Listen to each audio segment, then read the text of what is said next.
നമസ്കാരം. രാവിലെ യുദ്ധം തുടങ്ങി. ശാന്തനായി തൻ്റെ വലിയ ഉത്തരവാദിത്തങ്ങളെപ്പറ്റി തികച്ചും ബോധവാനായി ദൃഷ്ടദ്യുമ്നൻ പാളയത്തിലും കുടീരങ്ങളിലും കയറിയിറങ്ങി. ആജ്ഞാശക്തി മൃദുവാക്കുകളിൽ ഒതുക്കുന്ന ഈ യുവാവിനെ സർവ്വസൈന്യാധിപനായി നേരത്തെ തിരഞ്ഞെടുത്തതിൽ കൃഷ്ണൻ സന്തോഷിച്ചു. മഹാഭാരതത്തിലെ ഈ പടയൊരുക്കം പോലെ ഇതാ മറ്റൊരു പടയൊരുക്കത്തിൻ്റെ കാഴ്ചകൾ വർണ്ണിക്കാം. ഇതിൽ കഥാപാത്രങ്ങളുടെ സ്വഭാവം മാത്രമേ നമ്മൾ നോക്കുന്നുള്ളൂ, അവരേത് പക്ഷമാണെന്ന് നോക്കുന്നില്ല. രാവിലെ തന്നെ കമ്മികളുടെ സർവ്വസൈന്യാധിപനായ പിണറായി വിജയൻ്റെ വീടിനുള്ളിൽ റെയ്ഡ് തുടങ്ങി. ഭീഷ്മ പിതാമഹനെ പോലെ 8 മണിക്കൂറോളം പിണറായി ശരശയ്യയിൽ കിടന്നു. യുദ്ധതന്ത്രങ്ങളുമായി പാളയത്തിലും കുടീരങ്ങളിലും കയറിയിറങ്ങിയ ദൃഷ്ടദ്യുമ്നനെ പോലെ കോടിയേരിയുടെ മകൻ ബിനീഷ് പാളയത്തും AKG സെൻറ്ററിലും ചാലക്കമ്പോളത്തിലും കയറിയിറങ്ങി. കിട്ടാവുന്ന പടയാളികളെ സംഘടിപ്പിച്ചു. പെട്ടെന്ന് ബേക്കറി ജംഗ്ഷനിലെ കുരുക്ഷേത്രത്തിൽ പടയാളികൾ അണിനിരന്നു. െതിരെയും അന്വേഷണം ആവശ്യപ്പെടാൻ കേന്ദ്ര ഏജൻസി തയ്യാറെടുക്കുകയാണ്. യുദ്ധമുഖത്ത് മുൻനിരയിലായി മഹാപരാക്രമിയായ ശല്യരെ പോലെ ഗോവിന്ദൻ മുട്ടുമടക്കിയിരിക്കുന്നു. സിന്ധുരാജനായ ജയദ്രഥനെ പോലെ ഇടതുവശത്തായി ശിവൻകുട്ടി. വലിയ യുദ്ധവീരന്മാരല്ലാത്ത ത്രികർത്തന്മാരെ പോലെ കടകംപള്ളിയും ജോയിയും ഇരിക്കുന്നു. കൃപനെ പോലെ ആനാവൂർ നാഗപ്പൻ. വജ്രാകൃതിയിൽ വ്യൂഹം ചമച്ച് അവർ കാത്തിരിക്കുകയായി. അതാ ED സംഘം ഇറങ്ങി വരുന്നു. തനിക്ക് സർവ്വസൈന്യാധിപസ്ഥാനം കിട്ടാത്തതിനാൽ പിണങ്ങി മാറി നിന്നതാകുമോ റഹീമിക്ക? തലേന്ന് ബാലസെറ്റിൻ്റെ സമരത്തിനിടയിൽ നിന്നും ഒളിച്ചോടിയതിൻ്റെ ക്ഷീണമായിരുന്നുവോ? കമ്മികൾ ചമച്ച വജ്രവ്യൂഹത്തിലേക്ക് ഇറങ്ങി വന്ന ED സംഘത്തെ കൗരവപ്പടയെപ്പോലെ കമ്മികൾ വളയുകയായി എന്നാണ് കേന്ദ്ര രഹസ്യാന്വേഷണ വിഭാഗം ചൂണ്ടിക്കാട്ടുന്നത്. പ്രതിപക്ഷ നേതാവിന്റെ വീടിന് മുന്നിൽ തടിച്ചുകൂടിയ CPM കല്ലും കട്ടയും മുട്ടയും ആയുധങ്ങളാക്കി സഖാക്കൾ അവരോട് ഏറ്റുമുട്ടി. യുദ്ധനിയമങ്ങൾ ഇവിടെ ലംഘിക്കപ്പെട്ടു. സാരഥികളെയും മാർച്ചട്ടയില്ലാത്തവരെയും ആയുധങ്ങളില്ലാത്തവരെയും ആക്രമിക്കരുതെന്ന നിയമത്തെ മറികടന്നു. പടയാളികൾക്കും EDക്കും ഇടയിൽ നിന്ന് ദൃഷ്ടദ്യുമ്നനെ പോലെ ബിനീഷ് കോടിയേരി പോരാടുകയായി. പാർട്ടി കുടുംബാംഗങ്ങളായിട്ടുള്ളവർ സഞ്ചരിക്കേണ്ടത് അല്ലെങ്കിൽ എടുക്കേണ്ടുന്ന നിലപാട് എന്ന് പറയുന്നത്. അപ്പോൾ ആ ഒരു അവസരത്തിൽ നിന്നുകൊണ്ട് മുൻകാലത്ത് ഇത്തരത്തിലുള്ളൊരു നിലപാടല്ലല്ലോ എടുത്തത്. അതുകൊണ്ട് ഈ കാലത്തും ഇത്തരത്തിലുള്ളൊരു നിലപാട് എടുക്കണം എന്ന് പറയുന്നത് അതൊരു മാനുഷിക പരിഗണനയിൽ വരുന്നൊരു വിഷയം കൂടിയല്ലേ. ഇനി മണിക്കൂറുകൾക്ക് ശേഷമാണ് യുദ്ധം അവസാനിച്ചത്. വീണവരെയും മുറിവേറ്റവരെയും പിടികൂടപ്പെട്ടവരെയും പോലീസ് സൈന്യം തേരുകളിലിട്ട് കൊണ്ടുപോയി. അക്രമികളെയും കൊണ്ടല്ലാതെ മടങ്ങില്ലെന്ന് ശടിച്ച പോലീസ് സംഘത്തിൻ്റെ മുമ്പിൽ ശിഖണ്ഡിയെപ്പോലെ ഒരാൾ പ്രത്യക്ഷപ്പെട്ടു. പിണറായിയുടെ വീട്ടിലുണ്ടായിരുന്ന നേതാക്കൾക്ക് ആക്രമണത്തിൽ പങ്കുണ്ട് എന്നാണ് ED ഉദ്യോഗസ്ഥരുടെ വിലയിരുത്തൽ. CPM നേതാക്കൾക്കെതിരെ അയാളുടെ മുഖത്ത് ചായം പൂശിയിരുന്നു. കണ്ണടയും താടിയും ഉണ്ടായിരുന്നു. ചുവന്ന നെറ്റിത്തടവും കവിളും വെയിലേറ്റ് വല്ലാതെ വാടിയിരുന്നു. കുറ്റവാളികളെ വിട്ടുതരാമെന്ന് പറഞ്ഞെങ്കിലും പോലീസിന് വിശ്വാസം വന്നില്ല. ഒടുവിൽ ആ ശിഖണ്ഡി ഒളിപ്പിച്ചു വെച്ച അക്രമി സംഘം ക്യാമറ കണ്ണുകൾക്ക് മുമ്പിലൂടെ പാർട്ടി ഓഫീസിൽ നിന്നും ഇറങ്ങി വന്നു. എല്ലാം തൽക്കാലം ശാന്തമായെങ്കിലും അഗ്നിയും പുകപടലങ്ങളും അടങ്ങിയിട്ടില്ല.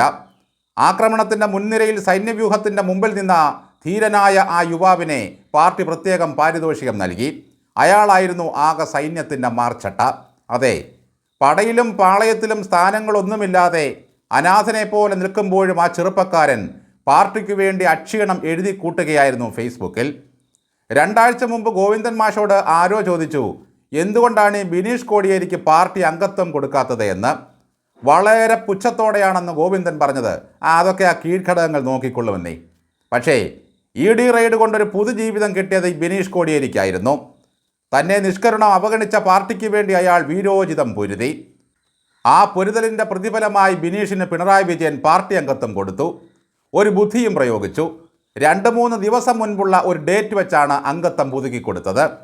ഒരർത്ഥത്തിൽ ബിനീഷ് കോടിയേരിക്ക് ഇത് ഒരു മധുര പ്രതികാരമാണ്. വർഷങ്ങൾക്ക് മുമ്പ് തൻ്റെ വീട്ടിൽ റെയ്ഡ് നടക്കുമ്പോൾ ആരും ഉണ്ടായിരുന്നില്ല കുടുംബാംഗങ്ങളെ സഹായിക്കാൻ. അന്ന് പിണറായി പറഞ്ഞത് എന്താണെന്ന് ആ ചെറുപ്പക്കാരന് അറിയാം. EDയുടെ കൈകളിലുള്ള തെളിവുകൾ എന്തൊക്കെയാണെന്ന് നമുക്കറിയില്ലല്ലോ. ഈ വിഷയത്തിൽ പാർട്ടിക്ക് ഇടപെടേണ്ട കാര്യമില്ല എന്നായിരുന്നു പ്രസ്താവന. പക്ഷേ പിണറായി വിജയൻ്റെ മകൾ മാസപ്പടി വാങ്ങിയ കേസിൽ ഒരു പാർട്ടി സെറ്റപ്പ് ഒന്നടങ്കം റോഡിൽ കുത്തിയിരിക്കുന്ന അവസ്ഥയും നമ്മൾ കണ്ടു. ഈ പിണറായി വിജയൻ കോടിയേരിയെ കൊണ്ട് പറയിപ്പിക്കുകയായിരുന്നു, പ്രായപൂർത്തിയായ മക്കൾ കേസിൽ പ്രതിയായാൽ അതിൻ്റെ ഉത്തരവാദിത്വം പാർട്ടിക്കോ ആ പിതാവിനോ ഇല്ലെന്ന്. അങ്ങനെ മനംനൊന്ത് കോടിയേരി സ്ഥാനഭ്രഷ്ടനായി. പിണറായി വിജയൻ്റെ വീടിന് മുമ്പിൽ EDക്കെതിരെ ഇങ്ങനെയൊരു സീൻ ക്രിയേറ്റ് ചെയ്തത് ഈ ബിനീഷ് കോടിയേരിയുടെ മാത്രം ബുദ്ധിയാണെന്നാണ് ഇപ്പോൾ പാർട്ടിക്കുള്ളിൽ പോലുമുള്ള അഭിപ്രായം. അയാൾ മാധ്യമങ്ങൾക്ക് മുമ്പിലും ആശുപത്രിയിലും പോലീസ് സ്റ്റേഷനിലും എല്ലാം എത്തി തൻ്റെ പാർട്ടിക്കൂറ് വ്യക്തമാക്കി. അതുകൊണ്ടെന്താ, ഇലക്ഷനിൽ തോറ്റതിൻ്റെ പരാജയങ്ങളെല്ലാം തനിയെ ചുമക്കേണ്ടിയിരുന്ന പിണറായി വിജയൻ രക്ഷപ്പെടുകയും ചെയ്തു. പിണറായിക്കൊപ്പം പാർട്ടി പന പോലെ ഉറച്ചു നിൽക്കുന്ന ദൃശ്യം നമ്മൾ കണ്ടു. പൊന്നു തമ്പുരാനെ സംരക്ഷിക്കാനുള്ള പോരാട്ടത്തിൻ്റെ ഇടയിൽ പടയാളികൾക്ക് ചിലപ്പോൾ ജീവൻ നഷ്ടപ്പെട്ടേക്കാം, അവർ തുറുങ്കിൽ അടയ്ക്കപ്പെട്ടേക്കാം. അതൊക്കെ യുദ്ധനീതിയാണ്. പാർട്ടി അംഗത്വം കിട്ടിയ ബിനീഷ് കോടിയേരി ഇങ്ങനെ തിരുവനന്തപുരത്ത് സമരങ്ങളുടെ സർവ്വസൈന്യാധിപനായി വിലസുന്നത് ബ്രിട്ടാസിനും റഹീമിനും ഗോവിന്ദനും പൂമരനും ഇഷ്ടപ്പെടണമെന്നില്ല. ഒരർത്ഥത്തിൽ ഈ ബിനീഷിനെ പോലെ അവരൊന്നും നേരിട്ട് സമരമുഖത്ത് ഇടപെടാറുമില്ല. ഒന്നാലോചിച്ചാൽ വളരെ രസകരമാണ് ബിനീഷിൻ്റെ പ്രതികാരം. പാർട്ടിയുടെ ജീവാത്മാവും പരമാത്മാവുമായ പിണറായി വിജയൻ EDയുടെ തടവിൽ 8 മണിക്കൂർ നേരം ബന്ദിയാക്കപ്പെടുമ്പോൾ ആ പ്രതിഷേധത്തിന് നേതൃത്വം കൊടുക്കാൻ നിയോഗം ലഭിച്ചത് ബിനീഷിനാണല്ലോ. കോടിയേരി ബാലകൃഷ്ണൻ മരിച്ചപ്പോൾ ആ മൃതദേഹം AKG സെൻറ്ററിൽ പൊതുദർശനത്തിന് വയ്ക്കാൻ പോലും മെനക്കെട്ടില്ല പിണറായി വിജയൻ. അന്ത്യകർമ്മങ്ങളെല്ലാം നേരത്തെയാക്കി കുടുംബസഹിതം വിദേശയാത്ര പുറപ്പെട്ടയാളാണ് പിണറായി വിജയൻ. കോടിയേരിയുടെ ഭാര്യ വിനോദിനിക്കും മക്കൾക്കും അതൊരു തീരാ നൊമ്പരമായി ഇപ്പോഴും മനസ്സിലുണ്ട്. കോടിയേരിയുടെ മരണശേഷം അദ്ദേഹത്തോടുള്ള ഇഷ്ടവാത്സല്യം പ്രതിഫലമാക്കി ബിനീഷ് കോടിയേരിക്ക് മത്സരിക്കാൻ ഒരു സീറ്റ് കൊടുക്കുമെന്ന് കരുതിയെങ്കിലും അതുമുണ്ടായില്ല. ഗോവിന്ദന് കോടിയേരിയുടെ കുടുംബത്തോട് ഇപ്പോൾ അത്ര വലിയ മതിപ്പല്ല. കാരണം തൻ്റെ ഭാര്യയെ തോൽപ്പിച്ച് അടുക്കളയിലിരുത്തിയ വർഗവഞ്ചകനായ TK ഗോവിന്ദൻ കോടിയേരിയുടെ വീട്ടിൽ ചെന്നിരുന്നു. അപ്പോഴാ കുടുംബം സ്നേഹത്തോടെയാണ് അവരെ സ്വീകരിച്ചത്. ഒരു വർഗവഞ്ചകനെ ഒരു കമ്മ്യൂണിസ്റ്റ് കുടുംബം ഇങ്ങനെ സ്വീകരിക്കുന്നത് ആരിലാണ് ബുദ്ധിമുട്ടുണ്ടാക്കാത്തത്? പക്ഷേ ഗോവിന്ദൻ്റെ യാതൊരു വിധമായ ഔദാര്യവും ഇല്ലാതെ തന്നെ പിണറായി വിജയൻ നേരിട്ട് ബിനീഷിന് അംഗത്വം കൊടുത്തു. ഇതുപോലെ പാർട്ടിയോടെ മധുരപ്രതികാരം ചെയ്ത കമ്മികളുടെ കനകുലുവായ കിണറേഷ് ഇപ്പോൾ എവിടെയാണ്?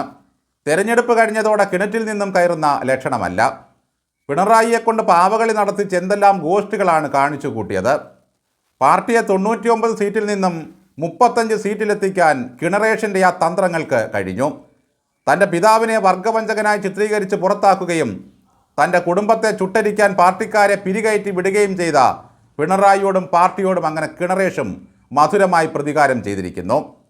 കണ്ണൂർ ജില്ലാ ഘടകത്തിൽ കിണറേഷിനെ പ്രത്യേകം ക്ഷണിതാവാക്കിയെങ്കിലും മത്സരിക്കാൻ സീറ്റ് കൊടുത്തില്ല. ചുരുക്കി പറഞ്ഞാൽ തലസ്ഥാനത്തെ സഖാക്കൾക്ക് ഒന്ന് കയറി നടന്ന് വിലസാൻ AKG സെൻറ്റർ അല്ലാതെ ഒരൊറ്റ ഭരണഘടനാ സ്ഥാപനങ്ങളും ഇല്ലാതായിരിക്കുന്നു. MLA-മാരുടെ ഹോസ്റ്റലുകളിലൊക്കെ കമ്മികൾ അട്ടിയടിക്ക് തമ്പടിച്ച് കിടക്കുകയായിരുന്നു. പിണറായി വിജയന് കയറിക്കിടക്കാൻ ഒരു കൻ്റോൺമെൻറ്റ് ഹൗസും കറങ്ങി നടക്കാൻ ഒരു കാറും കിട്ടിയത് തന്നെ വലിയ ഭാഗ്യം. 14 ദിവസത്തെ റിമാൻഡ് കഴിയുന്നതോടെ അകത്തുപോയ പ്രതികൾക്ക് ജാമ്യം കിട്ടിയില്ലെങ്കിൽ അതോടെ പാർട്ടി വീണ്ടും അവതാളത്തിലാകും. നേതാക്കന്മാരുടെ പങ്ക് അന്വേഷിക്കണമെന്നും ED റെയ്ഡിനെ തടസ്സപ്പെടുത്തിയ നേതാക്കളെയും പ്രതി ചേർക്കണമെന്നുമാണ് EDയുടെ വാദം. അങ്ങനെ കൂടി സംഭവിച്ചാലത്തെ അവസ്ഥ ഒന്ന് ആലോചിച്ച് നോക്കൂ. കൂട്ട നിലവിളിയായിരിക്കും AKG സെൻറ്ററിൽ നടക്കുക. സംഭവത്തിൻ്റെ ഗൗരവം കണക്കിലെടുത്ത് NIA വിഷയത്തിൽ ഇടപെടുകയോ കേന്ദ്രം CBI അന്വേഷണത്തിന് ഉത്തരവിടുകയോ ചെയ്താൽ എന്തായിരിക്കും അവസ്ഥ? പൂജപ്പുരയിൽ നിന്നും തീഹാറിലേക്കുള്ള ആ യാത്രയെ എങ്ങനെ കമ്മികൾ താങ്ങും?